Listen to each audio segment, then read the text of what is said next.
अगर अभी हाल ही में आपने कोई प्रॉपर्टी खरीदी है और उसकी सेल डीड या रजिस्ट्री कराने के बाद आप ये सोचते हैं कि आपका काम कंप्लीट हो गया, तो ज़रा रुकिए। आपने प्रॉपर्टी की म्यूटेशन कराई है? अगर नहीं, तो ये वीडियो आप ही के लिए है। आज के इस वीडियो में हम बात करेंगे प्रॉपर्टी की म्यूटेशन की, ये क्या होती है, कहाँ पे म्यूटेशन कराई जाती है, क्या इसका तरीका है, क्यों करानी ज़रूरी है, क्या इसके फ़ायदे हैं, क्या इसके नुकसान हैं, इन सब बारे में हम बात करेंगे। अगर हम शॉर्ट में बात करें तो प्रॉपर्टी म्यूटेशन जो है वो प्रॉपर्टी ट्रांसफर का एक प्रोसेस का ही एक हिस्सा है। प्रॉपर्टी ट्रांसफर के कई तरीके हो सकते हैं। अगर आप उन तरीकों के बारे में जानना चाहते हैं तो उसके लिए भी हमारे चैनल पे बहुत सारे वीडियोस बने हुए हैं। उसका लिंक आपको ऊपर आई बटन और नीचे डिस्क्रिप्शन में मिल जाएगा, वो भी आप जाकर देख सकते हैं। तो आगे बढ़ने से पहले अगर आपने अभी तक हमारा चैनल सब्सक्राइब ना किया हो तो सब्सक्राइब का बटन ज़रूर दबा दीजिएगा और हाँ, बेल आइकन दबाना मत भूलिएगा, ताकि आपको इस तरह के इन्फॉर्मेटिव वीडियोस की इन्फॉर्मेशन टाइम से मिलती रहे। चलिए बिना देरी किए हुए शुरू करते हैं आज का एपिसोड। सबसे पहले जान लेते हैं कि आखिरकार म्यूटेशन होती क्या है। तो म्यूटेशन एक प्रोसेस है जिसके थ्रू हम गवर्नमेंट के रेवेन्यू रिकॉर्ड्स में अपना नए ओनर का टाइटल अपडेट कराते हैं। इसको हम दाखिल खारिज भी कहते हैं। अगर बिल्कुल सिंपल भाषा में बोलें तो गवर्नमेंट को ये बताना होता है कि इस प्रॉपर्टी का ओनर अब ये नहीं, ये है। ये नया ओनर है, तो आप इसके नाम पे ये टाइटल जो है वो ट्रांसफ़र कर लीजिए। अगर हम सिंपल भाषा में कहें तो यही मतलब होता है। तो दूसरा ये पॉइंट आता है कि म्यूटेशन कब कराई जाती है। तो देखिए, प्रॉपर्टी ट्रांसफ़र के बहुत सारे तरीके हो सकते हैं। वो सेल डीड हो सकती है, वो गिफ्ट डीड हो सकती है, वो इनहेरिटेंस हो सकती है, मतलब आपके पूर्वजों ने आपके नाम कोई करी हो, आपके एंसेस्टर्स ने, फादर ने या किसी ने भी, दादाजी ने, या कोई कोर्ट में आपका केस चल रहा हो, उसके थ्रू आपको कोई प्रॉपर्टी मिली हो, या आपने प्रॉपर्टी की कोई अदला-बदली करी हो। कोई भी रीज़न हो सकता है जिसकी वजह से प्रॉपर्टी जो है वो ट्रांसफ़र हुई होती है। अब गवर्नमेंट को ही हमें ये बताना होता है कि ये प्रॉपर्टी जो है पहले इस ओनर के नाम पे थी, अब इस ओनर के नाम पे है, तो आप ये जो है टाइटल ट्रांसफर कर लीजिए। अब आप ये बोलेंगे कि जब हमने सेल डीड करा दी, ठीक है, जब हमने गिफ्ट डीड करा दी, तो हमने जाके स्टैम्प ड्यूटी दी, सरकार को जाके बताया कि हमने ये ट्रांसफर कर ली, अब दोबारा से बताने की क्यों ज़रूरत है? तो देखिए, हमारे हिंदुस्तान में अभी सारे के सारे डिपार्टमेंट इंटरकनेक्टेड नहीं है। हमारे को अलग-अलग डिपार्टमेंट को ये बताना ज़रूरी होता है। हो सकता है आने वाले टाइम में ये सब हो जाएगा, जिस तरह से डिजिटाइज़ेशन हो रहा है, मैं उम्मीद करता हूँ कि आने वाले कुछ सालों में शायद ये आपको अलग से नहीं कराना पड़ेगा, लेकिन अभी फ़िलहाल ये ज़रूरी है। आपको गवर्नमेंट के रिकॉर्ड्स में, रेवेन्यू रिकॉर्ड्स में और म्युनिसिपल कॉर्पोरेशन के रिकॉर्ड्स में अपना नाम चेंज कराना होता है। इसी को हम म्यूटेशन कहते हैं। अब एक केस तो ये हो गया जहाँ आपने सेल डीड कराई थी। मान लीजिए आपको प्रॉपर्टी इनहेरिटेंस में मिली है। उस केस में क्या है कि आपके दादाजी ने या फादर ने विल करी है। विल करने के बाद वो प्रॉपर्टी आपके पास आई है, या कोई विल नहीं थी तो आपको कोई रिलिंक्विशमेंट डीड के थ्रू मिली है, या जो भी रीज़न है, या आप 3-4 भाई-बहनों को प्रॉपर्टी मिली है। तो उस केस में सरकार को कैसे पता चलेगा? वो आपको जाके बताना पड़ेगा ना। उस केस में तो आप सेल डीड कराने नहीं गए हैं। तो आपको सरकार को जाके बताना पड़ेगा ना कि अब ये नया टाइटल ओनर ये है, अब इसके नाम कर दीजिए। तो इसीलिए म्यूटेशन जो है वो बहुत ही ज़रूरी चीज़ है और आपको इसे अवॉइड नहीं करना चाहिए। तो अब उसके बाद जान लेते हैं कि ये प्रॉपर्टी की जो म्यूटेशन होती है ये कितनी तरह की होती है। देखिए, प्रॉपर्टी की म्यूटेशन जो होती है, अगर हम ब्रॉडली बात करें तो 2 तरह की होती है। एक तो होती है एग्रीकल्चर लैंड की म्यूटेशन और एक होती है नॉन एग्रीकल्चर प्रॉपर्टी की। मतलब मैंने एग्रीकल्चर लैंड इसलिए बोला कि वो तो सिर्फ एग्रीकल्चर के लिए ही होती है, लेकिन जो नॉन एग्रीकल्चर प्रॉपर्टी होती है उसमें सब तरह की प्रॉपर्टीज आ जाती है। बेशक वो रेजिडेंशियल प्रॉपर्टी हो, कमर्शियल प्रॉपर्टी हो, रेजिडेंशियल प्लॉट हो, फैक्ट्री हो, शॉप हो, सब कुछ आ जाता है उसके अंदर। तो वो अलग होती है। एग्रीकल्चर लैंड जो होती है, इसमें म्यूटेशन कराना बहुत ही ज़रूरी होता है, क्योंकि एग्रीकल्चर लैंड में टाइटल ही आपका तब ट्रांसफ़र होता है जब आपका रेवेन्यू रिकॉर्ड में नाम चेंज हो जाए। तो पहले आप सेल डीड कराएँगे, जो रजिस्ट्री होती है वो कराएँगे, उसके बाद आपको गवर्नमेंट के रेवेन्यू रिकॉर्ड में अपना टाइटल चेंज कराना होगा, जो भी डॉक्यूमेंट्स लगेंगे वो देने के बाद। क्योंकि गवर्नमेंट के रिकॉर्ड में जब तक आपका नाम चेंज नहीं होगा, तब तक आप उसके ओनर नहीं माने जाएँगे। इसलिए एग्रीकल्चर लैंड का म्यूटेशन कराना बहुत ही ज़रूरी है। गवर्नमेंट के रेवेन्यू रिकॉर्ड्स को हम इंडिया में बहुत सारे नामों से जानते हैं। इसको दाखिल-खारिज भी कहा जाता है, भूलेख, खसरा, खाता, जमाबंदी, सतबारा, खतौनी, पहानी, पत्ता, ऐसे बहुत सारे नाम हैं, लेकिन मतलब एक ही है, गवर्नमेंट का रेवेन्यू रिकॉर्ड। वहाँ पर जाकर आपको अपना टाइटल चेंज कराना बहुत ही ज़रूरी होता है।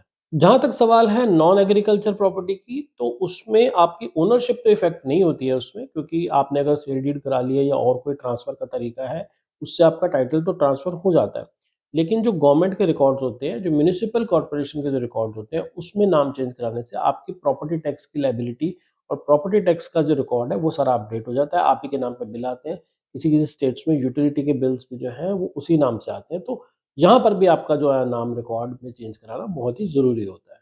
कहीं-कहीं पर बड़े शहरों में मैंने ये भी देखा है कि जहाँ पर म्युनिसिपल कॉर्पोरेशन में आप रिकॉर्ड में नाम चेंज कराते हैं, वहाँ पर आपको बिल्डर के रिकॉर्ड में भी नाम चेंज कराना पड़ता है, क्योंकि मेंटेनेंस के बिल्स वगैरह जो हैं वो बिल्डर के यहाँ से आते हैं। जैसे कि गुड़गाँव में डीएलएफ की काफ़ी सारी कॉलोनीज़ हैं, वहाँ पर या अंसल की बहुत सारी कॉलोनीज़ हैं, वहाँ पर आपको जाकर बिल्डर के पास भी नाम चेंज कराना पड़ता है, वहाँ पे अलग से म्यूटेशन करानी पड़ती है, ताकि जो मेंटेनेंस के बिल्स हैं और जो बिल्डर की तरफ से जो भी कम्युनिकेशन है, वो आपके नाम पर हो सके। तो देखिए, अगर आपने टाइटल ट्रांसफ़र कराया है, तो जितने भी जगह पे पुराने ओनर का नाम है, आपको सब जगह चेंज कराना बहुत ही ज़रूरी है। तो आप इसको भी, जो नॉन एग्रीकल्चर लैंड है या नॉन एग्रीकल्चर प्रॉपर्टी है, इसको भी आप हल्के में मत लीजिए। जहाँ-जहाँ पे भी आपका पुराने ओनर का नाम है, वहाँ पर आपको नए ओनर का नाम ऐड करवाना ही चाहिए। उसके बाद हम ये डिस्कस करेंगे कि म्यूटेशन को कराने का प्रोसेस क्या होता है।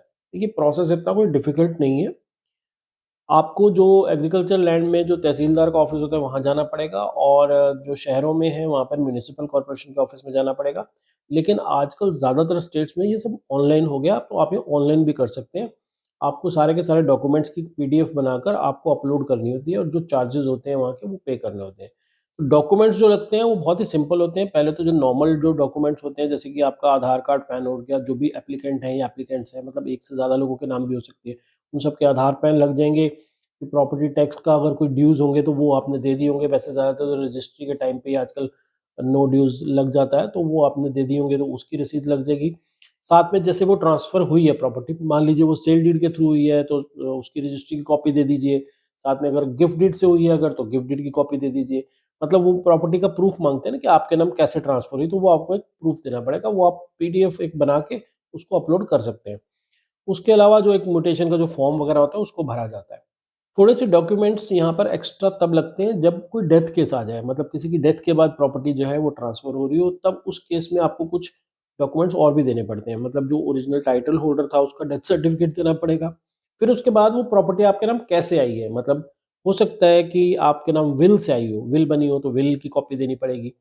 हो सकता है कि विल भी नहीं है, लेकिन भाई-बहनों में आपस में सेटलमेंट हो गया, तो 4 सपोज़ मान लीजिए 3 लोग थे, 3 में से 2 ने अपनी रिलिंक्विशमेंट डीड बना दिया है, तो वो रिलिंक्विशमेंट डीड की कॉपी लगेगी। साथ में आपका सक्सेशन सर्टिफ़िकेट या लीगल हायर सर्टिफ़िकेट या सर्वाइवर मेंबर सर्टिफ़िकेट, जो भी इनमें से आपके स्टेट में हो, वो साथ में देना पड़ेगा आपको। तो ये सारे कागज़ जो हैं वो आपको ज़रूर देने पड़ेंगे, और कुछ-कुछ स्टेट्स में 30 दिन का पब्लिक नोटिस भी देना पड़ता है न्यूज़पेपर में, कि ये प्रॉपर्टी जो है इसके नाम ट्रांसफ़र हो रही है, ऐसे-ऐसे ट्रांसफ़र हो रही है, अगर किसी को ऑब्जेक्शन है तो वो बताएँ। तो उस नोटिस की भी जो है वो 30 दिन की जो मियाद पूरी हो जाती है, तो वो भी उसमें साथ में लगानी पड़ती है, और बाकी तो नॉर्मल एक डॉक्यूमेंट जो एप्लीकेशन फॉर्म होता है वो भरना होता है। तो ये सारी आप प्रोसेस को अगर आप कंप्लीट कर देंगे, तो गवर्नमेंट की जो फ़ीस होती है वो बहुत ही नॉमिनल होती है। शायद ₹25 से ₹1000 तक होती है, आप अपने स्टेट में चेक कर सकते हैं। ये सब करने के बाद आप डॉक्यूमेंट जो है सब अपलोड कर देंगे ऑनलाइन, और अगर फिर कोई ऑब्जेक्शन लगेगी वहाँ से, तो आपके पास कोई क्वेरी होगी वहाँ की तो आएगी। अदरवाइज़ हम ये देखते हैं कि 15 से 20 दिन या 1 महीने में जो है ये ट्रांसफ़र जो है वो प्रोसेस कंप्लीट हो जाता है। मैंने शहरों में तो देखा है कि ये प्रोसेस इतनी जल्दी में कंप्लीट हो जाता है। अब हम लास्ट में ये जानेंगे कि म्यूटेशन कराना आखिरकार ज़रूरी क्यों है? तो देखिए, एग्रीकल्चर लैंड के केस में अगर देखा जाए, तो वहाँ तो ये कंपल्सरी है, क्योंकि टाइटल ही ट्रांसफ़र नहीं होगा जब तक कि आपने प्रॉपर्टी अपने नाम ट्रांसफ़र नहीं कराई। अब मान लीजिए किसी के पास 10 एकड़ जगह थी, 10 एकड़ में से आपने 3 एकड़ खरीदी। अब प्रॉपर्टी के रिकॉर्ड में तो वो 10 एकड़ उसके नाम पे, अब आपके नाम पे कैसे होएगी? आपके नाम पे तो तभी होगी ना, जब आप जाके सरकार को बताएँगे कि हाँ जी, इस 10 एकड़ में से मैंने 3 एकड़ खरीद लिए। तो वो आपको टाइटल आपका तभी ट्रांसफ़र होगा जब आपका नाम गवर्नमेंट के रेवेन्यू रिकॉर्ड्स में चेंज हो जाएगा। तो इसलिए सबसे पहले तो वो ज़रूरी है। अब मान लीजिए आपने प्रॉपर्टी का टाइटल नहीं चेंज कराया, कल को वहाँ पर कोई सड़क बन रही है या कोई और प्रोजेक्ट आ गया और गवर्नमेंट ने वो लैंड एक्वायर कर ली। गवर्नमेंट जब लैंड एक्वायर करेगी, तो उसका कंपनसेशन जो होगा वो उसी को देगी जो गवर्नमेंट के रिकॉर्ड में नाम है। आपको नहीं मिलेगा, अगर आपका नाम, आप बेशक सेल डीड करा के घर बैठे रहोगे, आपको नहीं मिलेगा। आपको तभी मिलेगा जब आपका नाम गवर्नमेंट के रेवेन्यू रिकॉर्ड में होगा। तो इसलिए ये कराना बहुत ही ज़रूरी होता है।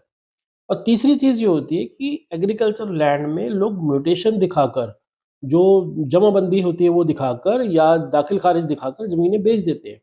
सेल डीड की ज़रूरत ही नहीं होती, सेल डीड तो नकली बन जाती है। गवर्नमेंट का रिकॉर्ड में अगर आपका नाम वही है, तो सेल डीड नकली बना के कोई बेच देगा तो? इससे बेहतर है, किसी भी फ्रॉड से बचने के लिए बेहतर है कि आप म्यूटेशन कराइए। तो एग्रीकल्चर लैंड में तो ये बहुत ही ज़्यादा ज़रूरी है, इसलिए आप इसको हल्के में मत लीजिए। और जहाँ तक नॉन एग्रीकल्चर लैंड की बात है, जैसे कि मैंने पहले भी कहा, जितनी जगह भी पुराने ओनर के नाम है, वहाँ पर सब जगह आपको अपना नाम करा लेना चाहिए। ये आपके लिए भी अच्छा है, सरकार के रिकॉर्ड के लिए भी अच्छा है, आपको बिल्स वगैरह भी उसी नाम से आएँगे। आप जब ओनर बन गए हैं, तो पुराने ओनर का नाम क्यों चलेगा? तो इसलिए ये बेहतर है, कल को कोई लीगल केस आ जाता है, कुछ भी आ जाता है, तो आप ये प्रूव कर सकते हैं कि ये सारी प्रॉपर्टी जो है वो मेरे नाम पे है और गवर्नमेंट के सभी रिकॉर्ड में मेरे नाम पर है प्रॉपर्टी। तो इसलिए म्यूटेशन को आप हल्के में मत लीजिए, म्यूटेशन को आप ज़रूर कराइए। दोस्तों, मैं उम्मीद करता हूँ कि आज के इस वीडियो से आपको म्यूटेशन से रिलेटेड काफ़ी सारे सवालों का जवाब मिल गए होंगे। फिर भी अगर आपके कोई सवाल हैं, कोई कमेंट है, तो नीचे कमेंट बॉक्स में लिखिएगा, मैं पूरी कोशिश करूँगा उनका रिप्लाई करने की। आशा करता हूँ कि आपको ये वीडियो अच्छा लगा होगा। अच्छा लगा हो तो इसे लाइक ज़रूर करिएगा, अपने दोस्तों के साथ शेयर भी करिएगा और चैनल को सब्सक्राइब करना ना भूलिएगा। हमारे चैनल पे आपको इस तरह के बहुत सारे इन्फॉर्मेटिव वीडियोज़ देखने को मिलेंगे। चलिए मिलते हैं फिर अगले वीडियो में, तब तक के लिए गुड बाय।